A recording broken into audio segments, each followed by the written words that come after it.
ప్రాణం అని విన్నవించు ఈ పాటని. నువ్వు నా ప్రాణమని విన్నవించు ఈ పాటని.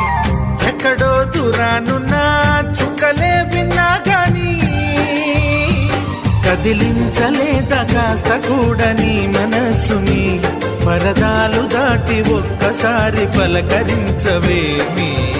అందరినీ ఇలా వెంటపడి అడగాల సరదాగా నువ్వే ఎదురైతే సరిపోదా. నిద్రపోతున్న రాత్రి నడిగా గుటికి చేరిన గువ్వల నడిగా